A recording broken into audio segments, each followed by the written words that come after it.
My name is Andre Early, host of RightNOWLeaders, and we are on location at the National Society of Black Engineers Region One Conference, where I will be sitting down with over 20 extraordinary Right Now leaders in the field of engineering. That's what I want to do. So be prepared to be motivated. And we're talking about what AI means for us. By soon-to-be early career hires that are not only making an impact, but are blazing the trail for tomorrow, right now.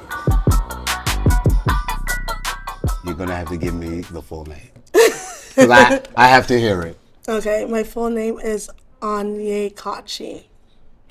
Onyekachi? Yeah, Onyekachi. So you mean it?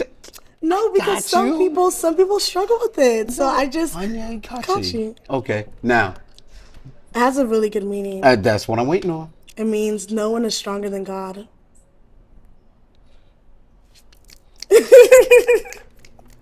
That's real. Yeah. That's real. Wow. Thank you. Look, thank your parents for a beautiful name. Beautiful name. Mm. So now are you a current college student? Yes, I am. I'm in my senior year. Another senior. Yeah. Graduating. Class of 2026. Class of 2026. Electrical computer engineering. Electrical computer engineering. Yes. Now, where are you in school? New York Institute of Technology. Nice. You from New York? No, I'm not. From? South LA.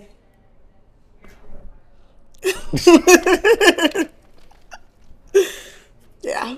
Okay. We didn't hurt you, did we? it's a cultural experience from the West Coast to the East Coast, yeah, so very different. Very different. I'm safe. You're safe? I'm safe. We still cool? Yeah. Okay. Thank you for experiencing East Coast living, especially in New York. And hey, wait a minute, the winters haven't been that bad. It hasn't been. Okay, yeah, good. It hasn't been. I had to learn how to layer. I think that's one of the things I had to learn. Absolutely. But after you kind of get it, it becomes easier. Awesome. Yeah. Awesome. So talk to me about, your experience and why STEM. That's a good question. STEM. I guess starting off, growing up, I wanted to be a lawyer because I always liked to talk. And so I remember I would always talk. I did speech and debate, things like that. And coming into college, I didn't know what I wanted to major in because all I knew was what people were telling me I should do based off of my skills. Mm-hmm. And growing up in like an African household, you're challenged to do the best in everything, right? And so True. I was good at speech and debate. I was good in biology. I was good in arts. So I kind of I didn't know exactly what I wanted to do. So when I came into college my freshman year, I started off with biology because my mom wanted me to go to school and become a doctor, like every immigrant parent. Yeah. Mm-hmm. And then stereotypical. Yeah. Gotcha. And Okay. then I was I took my first bio classes, and I was like, I'm not vibing with this. This is not my ministry. This is not me. This is not me. But then I realized that one thing that I always did when I was younger, I was a very inquisitive person. I was very curious about how things were made and how to create things, right? And so my friend introduced me to EC, and I did my first semester in EC, right? And it was challenging. It was really hard. My first electrical and electronic classes, I was struggling. Okay. And then I was yeah, this is for me. Because it challenged me. Because everything else I did, I found it very easy to kind of apply myself in those areas. So when I found something that was challenging for me, I was why is this challenging? And it wasn't challenging on the aspect of me getting frustrated. It was more so annoyance because I wanted to know how to do it. And then I went into EC. So you literally just dropped something on me. I just envisioned something. You are the type of person that will see a watch and take it apart just to see how it was made and how it was designed and how it could work. Yeah. How do you apply all of that to now? You're in your senior year. Mm-hmm. You're about to graduate. How are you applying the way that you process information going into your potential first real profession, job Yeah. on your career path? Yeah. So right now, and actually, I'm going through what I like to call like a slight pivot in my career path. When first going, I wanted to do like embedded systems engineering and be like an engineer. But from past internships, I've decided to pivot into being a technical product manager, right? And the main reason for this pivot was as an engineer, we're taught about the logic, right? Engineering is all about logic. Okay. And the thing about logic is logic has a system. It's like math. There's different ways to solve it, but there's a system, there's a method. No matter what system you apply, you're always going to figure out how to do the proper code, how to get this device to work. You're always going to have that, right? But one thing I realize is the economy we live in, the products that are being developed, product is human, right? So Right. when you're developing a product, you're not developing that product because because this system that you're developing a product for a human being. And now how do you understand humans and how do you understand how humans interact with devices?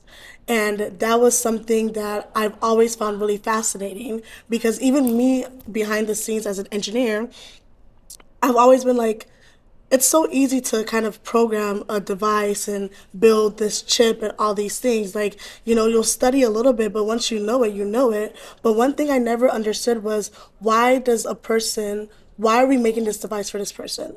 Right? What are the problems this user or person that this product is being made for? What are the problems that they're gonna have that as an engineer I can detect immediately?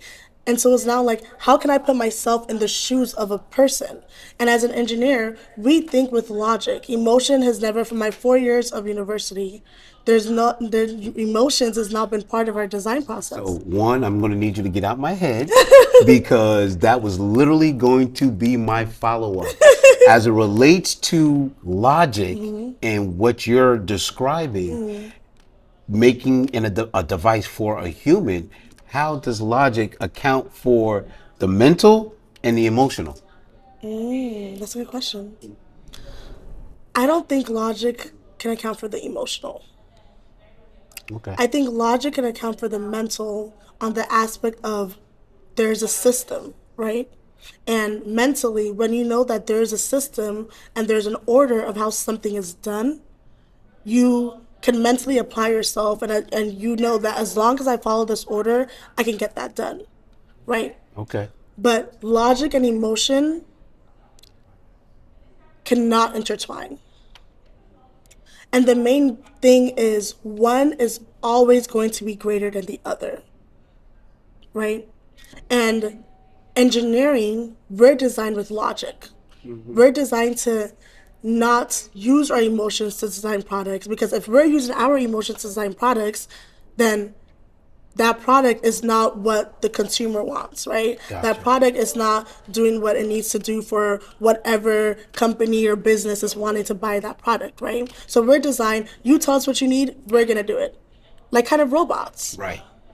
And so then that's when the emotion comes in is how can I apply the emotional aspect of engineering, right? Because once you become a robot, you kind of become in a way soulless. Soulless and detached. Exactly. Because now you can make certain products. I did an internship at Boeing, Okay. and I worked in Boeing's governmental industry, developing bombs. Now, as an engineer, I tell a lot of my engineering friends this. And their first is like, oh my God, that's so cool. The engineering and the mechanics that goes into bomb developments, it is cool on an engineering aspect. But who are these bombs targeting? We don't think like that. And so once I started to realize that engineering shouldn't just be a logical approach, there has to be a middleman who has the emotional aspect of it, emotional engineering. It's a thing. It's a thing that a lot of people don't practice. And so I was like, this is something I want to dive into and I want to explore this. With your internship experiences, were you able to find your voice? No, I wasn't. And the main thing being is Is that the reason for the pivot? No, it's not the reason for the pivot because as a black woman, you know, we've always been challenged that it's always going to be harder to find your voice or to even have a voice, right? So that's something I've always grown up my whole childhood with. And, I've kind of learned to either become like detached from it or find a way to embrace it and use it as an empowering. But the main reason I say no to that is because a lot of these engineering fields are dominated by Others. others. Thank you. And aged others.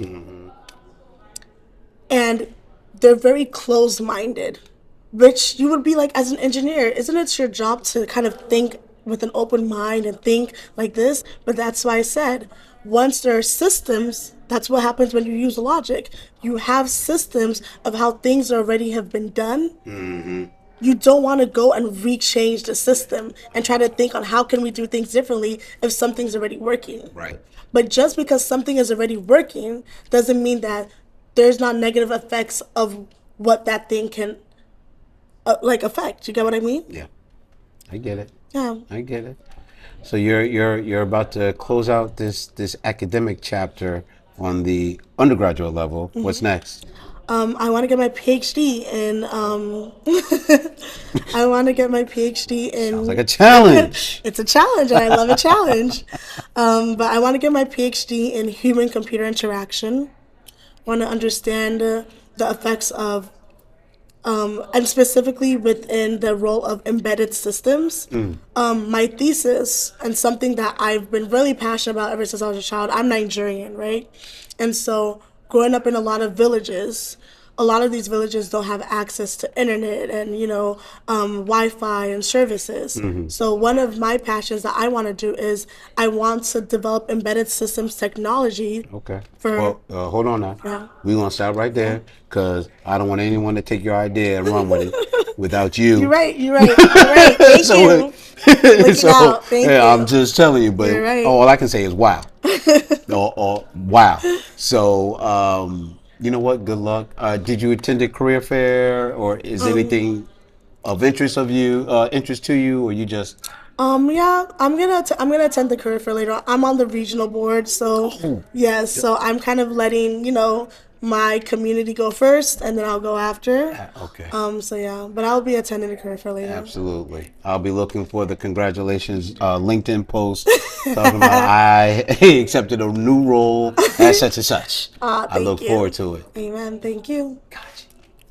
Thank you. Thank you. Thank you. Blazing the trail for tomorrow, right now.